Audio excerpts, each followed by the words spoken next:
बिस्मिल्लाहिर्रहमानिर्रहीम। अस्सलाम वालेकुम नाज़रीन, आप YouTube पर अपना चैनल इस्लामी सच्चे वाक़यात देख रहे हैं। 2 दिन में 50,000 मुसलमानों का कत्ल।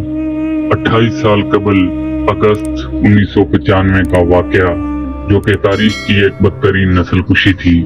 जुल्म और बर्बरियत की ये कहानी सैकड़ों हजारों साल पुरानी नहीं, ना ही इसका ताल्लुक वहशी कबाइल या दौरे जालियत से है। यह 1995 की बात है, जब दुनिया अपने आप को खुद साख्ता मुअज़्ज़ब मकाम पर फाइज किए बैठी थी। ये मकाम कोई पसमानदा अफ्रीकी मुल्क नहीं, बल्कि यूरोप का जदीद कस्बा सरब्रेंका था।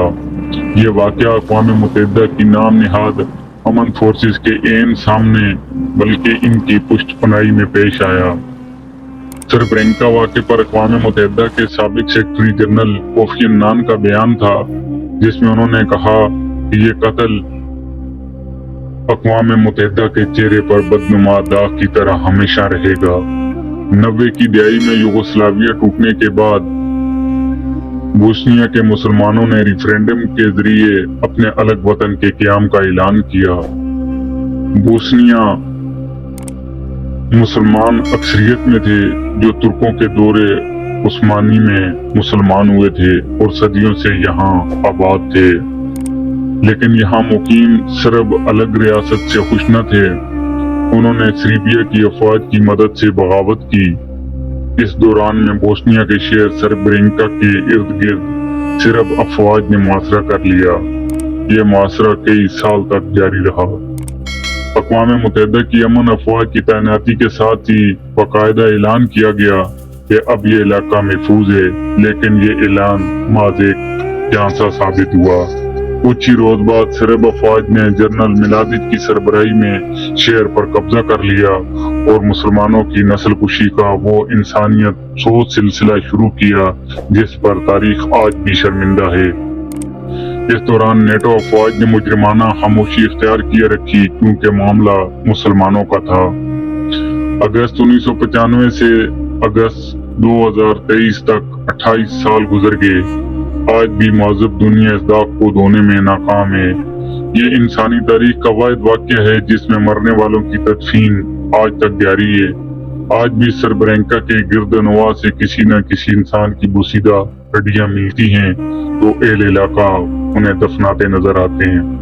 जगह जगह कितार दर कितार खड़े पत्थर इस बात की इलामत हैं कि यहाँ वो लोग दफन हैं जिनकी कोई और शिनाख्त नहीं, माँ सवाए इसके कि वो मुसलमान थे। हुक्म हुआ तमाम मर्दों को एक जगह इकट्ठा किया जाए। फौजी शहर के कोने कोने में फैल गए। माओं की गोद से दूध पीते बच्चे छीन लिए गए। बसों पर सवार शहर छोड़कर जाने वाले मर्दों और लड़कों को जबरदस्ती नीचे उतार लिया गया। लाठी हाँकते खांसते बुजुर्गों को भी न छोड़ा गया। सब मर्दों को इकट्ठा करके शहर से बाहर एक मैदान की जानब हाँका जाने लगा। हजारों की तादाद में लोग थे। औरतें चिल्ला रही थी, गिड़गिड़ा रही थी। इधर ऐलानात हो रहे थे, घबराएं नहीं, किसी को कुछ नहीं कहा जाएगा। जो शहर से बाहर जाना चाहेगा इसे बाहिफाजत जाने दिया जाएगा। ज़ारों के तार रोती खवातीन अक़वाम मुत्तहिदा के उन फौजियों की तरफ इल्तिजाइया नजरों से देख रही थी, जिनकी जानब से दावा किया गया था कि शहर महफूज हाथों में है, लेकिन वो सब तमाशाई बने खड़े थे। शहर से बाहर एक वसी और अरीज मैदान में हर तरफ से इंसानों के सर नजर आते थे। घुटनों के बल सर झुकाए जमीन पर हाथ टिकाए इंसान, जो उस वक्त भेड़ों का बहुत बड़ा रेवर मालूम होते थे। 10,000 से ज्यादा इंसानों से मैदान भर चुका था। एक तरफ से आवाज आई कि फायर। सैकड़ों बंदूकों से आवाजें बैक वक्त गूंजी, लेकिन इसके मुकाबले में इंसानी चीखों की आवाज इतनी बुलंद थी कि हजारों की तादाद में बरसने वाली गोलियों की तड़तड़ाहट भी दब कर रह गई। एक कयामत थी जो बर्पा थी। माओं की गोदें उजड़ रही थीं। बीवियां आंखों के सामने अपने सरों के ताज तड़पते देख रही थीं। बेवा हो रही थी, दाढ़ें मार मार कर रो रही थीं। सैकड़ों एकड़ पर मुहित मैदान में खून, जिस्मों के छितड़े, اور نیم مردہ کرہتے انسانوں کے سوا کچھ نظر نہ آتا تھا۔ شیطان کا خونی رقص جاری تھا اور انسانیت دم توڑ رہی تھی۔ ان سے سکتے وجودوں کا ایک ہی قصور تھا کہ یہ کلمہ گو مسلمان تھے۔ اس روز 80 سالہ بوڑھوں نے اپنی آنکھوں کے سامنے اپنے بیٹوں اور معصوم پوتوں کی لاشوں کو تڑپتے دیکھا۔ بے شمار ایسے تھے جن کی روح شدت غم سے ہی پرواز کر گئی۔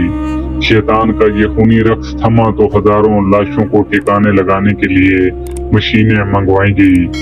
بڑے بڑے گڑھے کھود کر 500 1000 لاشوں کو ایک ہی گڑھے میں پھینک کر مٹی سے بھر دیا گیا۔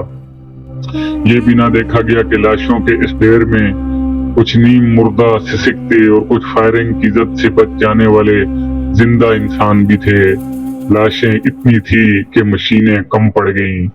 بے شمار لاشوں کو یوں ہی کھلا چھوڑ دیا گیا اور پھر رخ کیا گیا غم سے نڈال ان مسلمان عورتوں کی جانب جو میدان کے دوسری جانب ایک دوسرے کے قدموں سے لپٹی رو رہی تھی۔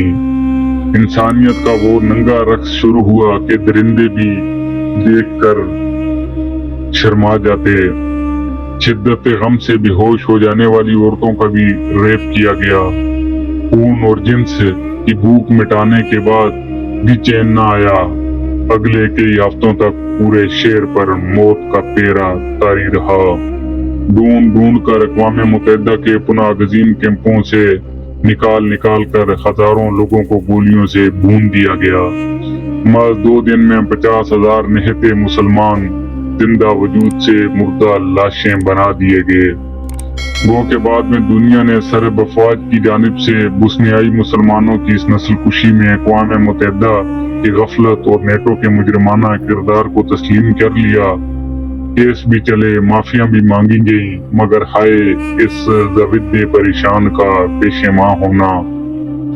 اب تو یہ واقعہ آہستہ آہستہ یادوں سے بھی میں ہوتا جا رہا ہے۔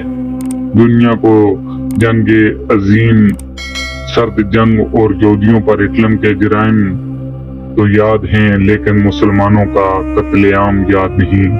50,000 مردوں اور بچوں کا قتل اتنی آسانی سے بھلا دیا گیا۔ ناظرین، اس واقعے میں ہمارے لیے ایک اور بہت بڑا سبق یہ بھی ہے کہ کبھی اپنے تحفظ کے لیے اغیار پر بھروسہ نہ کرو اور اپنی جنگیں اپنے ہی زور بازو سے لڑی جاتی ہیں۔ مجھے دیجیے اجازت، نیکسٹ ویڈیو کے ساتھ پھر حاضر ہوتے ہیں۔ اللہ حافظ۔